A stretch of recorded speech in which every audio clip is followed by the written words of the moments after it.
Hi everyone, my name is Matt Williams. I'm the Access Fellow here at Jesus College at the University of Oxford, and I'm going to be talking to you today about making postgraduate applications to the university. This was my experience. This is how I came to the university, was by applying for a master's degree and then staying on to take a DPhil, which is what in Oxford terms we call a PhD or a doctorate. So I'll share with you my 5 top tips on how to make the most powerful application for a postgraduate degree at this university. So let's kick right off with number 1, and that is you need to find yourself some mentors, as many as you can, because academia is sometimes considered in an almost parodic terms as an individual discipline, that you have to be a lone genius and you have to conquer the world and come up with some brand new ideas. Actually, that's never been true, and it's decreasingly the case. In other words, academia is highly collaborative. And just as with success in many other professions, it's not just about what you know, but who you know, and who you make alliances with, and who you form networks and connections with. So you need to think about the people in your department at your undergraduate university. You also need to think about the people that could be a prospective advisor at Oxford or other postgraduate institutions that you can make connections with. This is important because one of the most powerful aspects of the application process are the references. For most of our postgraduate degrees at Oxford, we ask for 3 references, and they are extremely important. And so if you can make good relationships with people, especially at your undergraduate institution, that will be very important. Now, what do we actually specifically want out of those references? We want some sense that you are the best thing, really, that that person has dealt with for some years. Now, what can sometimes be the case is that students apply to us not necessarily with a perfect undergraduate official transcript. So their grades are decent, but not necessarily perfect. They didn't necessarily come top of the year, etc. That's not the end of the world, provided that your mentors, the people that are providing the academic references, can vouch for you as being of enormous potential for a postgraduate degree.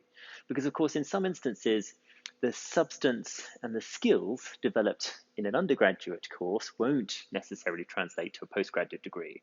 And a good mentor would be able to recognize that. They might think, well, you are exceptionally well set up for an independent research project, but you maybe weren't so well suited to a more broad ranging exam based undergraduate degree. And you need that person to make it clear in their reference letter, in quite specific terms, concretely, you are one of the most impressive students with the greatest potential they have seen in about 5 years. It really does need to be quite clear and quite as stark as that. What we often get in reference letters is quite generic proclamations that this person came, let's say, in the top 50% of the cohort, which is good, but we want something a little bit more to help your application stand out. So you need to forge those mentors, and you need to encourage them to think on you as having enormous potential for a postgraduate degree.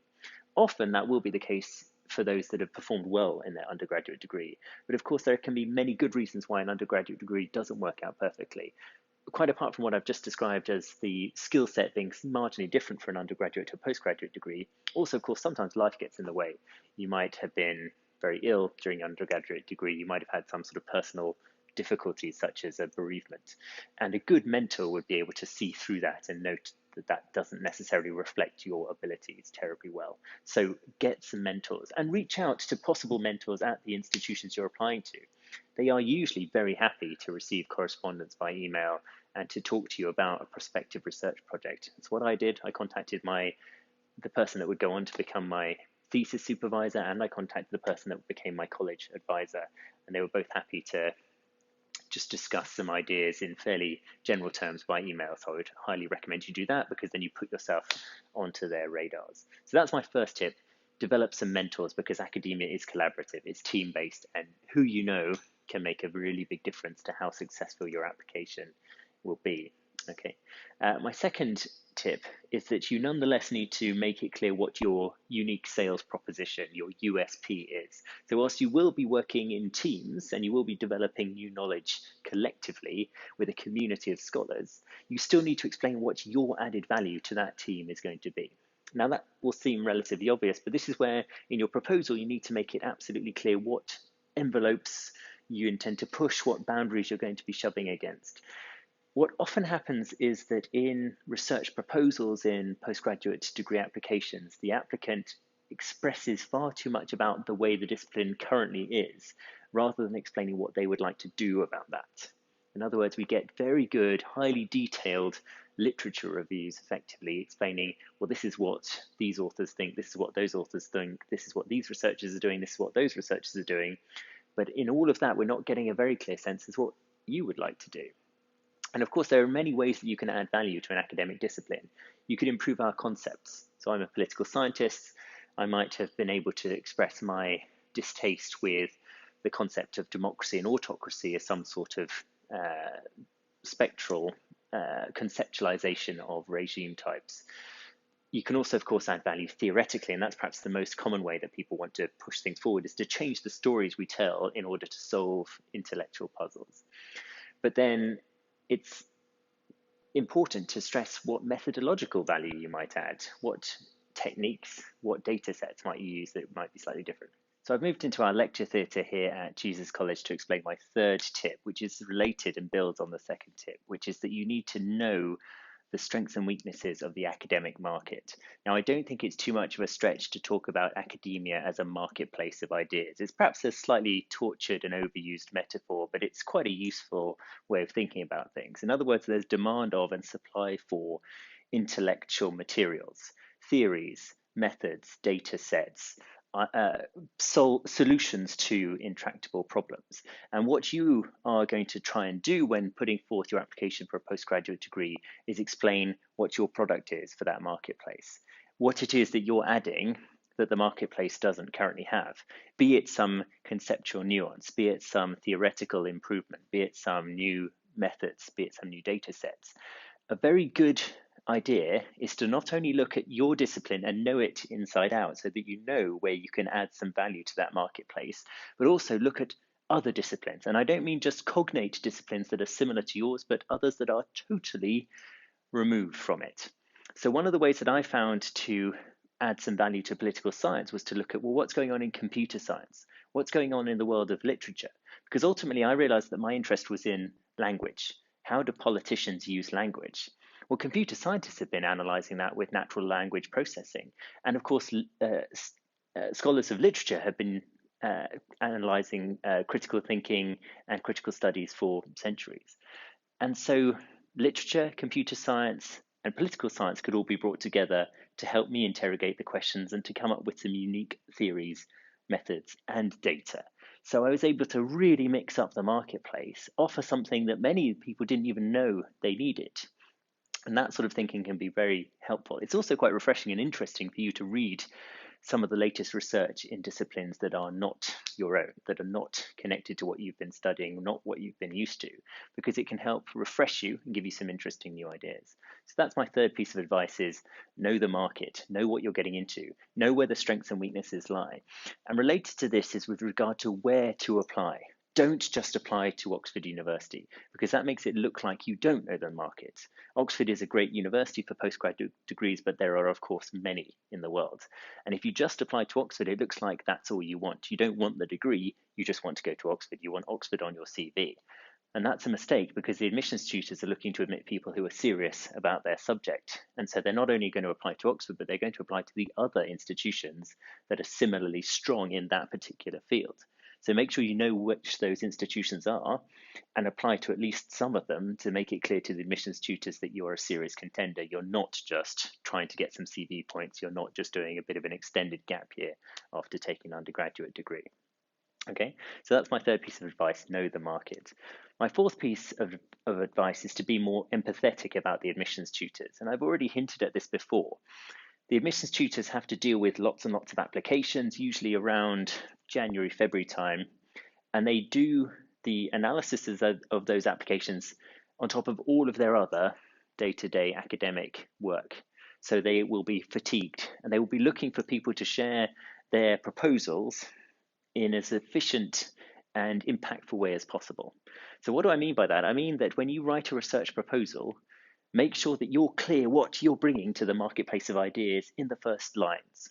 Don't spend too much time contextualizing, reviewing the literature, because then you're just telling us the stuff we already know. You're telling us about the state of the discipline, the state of the art for your chosen subjects. You're not telling us what value you're going to add.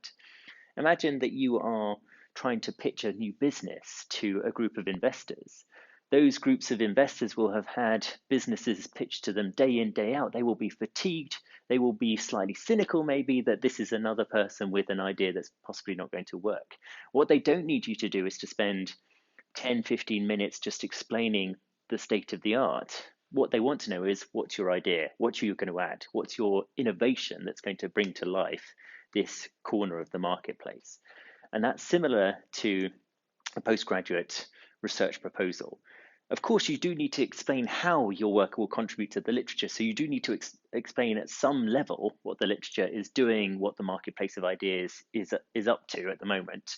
But for goodness sake, you must emphasize what you're bringing to the market. And that must be in the first line of your proposal. I am applying for this master's, this doctorate, this whatever, in order to add this to the field of literary studies, computer science, mathematics, physics, medicine, biochemical engineering, whatever it is, you're adding something new conceptually, something new theoretically, something new methodologically, some new data set. You are adding value.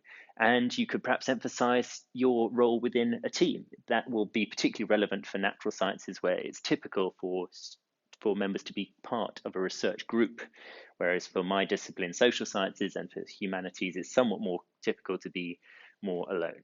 But the point is, set your stall out in the first line. Don't mess around. The people reading your applications will be tired. They might be a little bit fed up. You need to hold their hand and say, this is why you want me. This is the value I intend to add. This is what I'm bringing to the marketplace. Sell yourself. Okay. Related to that is my fifth tip, which is don't say no to yourself. It's common when applying for postgraduate degrees to think of reasons not to apply, think of reasons not to engage in certain opportunities and take on certain new ideas. You need to basically spread your net as far and wide as possible. You need to be ambitious and say, yes, I'll apply to Oxford. Yes, I'll apply to MIT. Yes, I'll apply to Stanford. Wherever is the best place for your degree and that you feel confident you could obtain a place, you need to go for it. You also need to say yes when a mentor says to you, would you like to come to a conference? Would you like to have a chat about this particular part of a book? Would you like to do this? Would you like to do that? Yes, yes, yes. You've got to build those networks. You've got to build those experiences. You've got to take opportunities wherever you can find them. So you need to get used to constantly saying yes and be quite a positive, optimistic force, because apart from highly accomplished individuals with regards to their academic abilities, we're also looking for highly motivated people. And you can start to hone that in your undergraduate studies. Go out and experience as many ways as you can what the field, what the discipline is up to. And in most undergraduate universities, there will be a lot going on that will be able to stretch you and enhance your abilities as a prospective postgraduate academic, even before you've even started a postgraduate degree. So go out and find those opportunities, grab them by the neck. Okay, I hope that's been helpful. I haven't touched on some of the concrete logistics with regards to applying for postgraduate degrees, such as selecting colleges or finance, which is of course a very important issue for many people. But I'd be happy to go through some of those issues in a more personal form if you'd like to contact me by email. My email address is matthew.williams@jesus.ox.ac.uk. I will be happy to help if I can. Thank you so much for watching. Best wishes for any applications you're due to make, and I hope to meet you one day soon. Many thanks. Bye.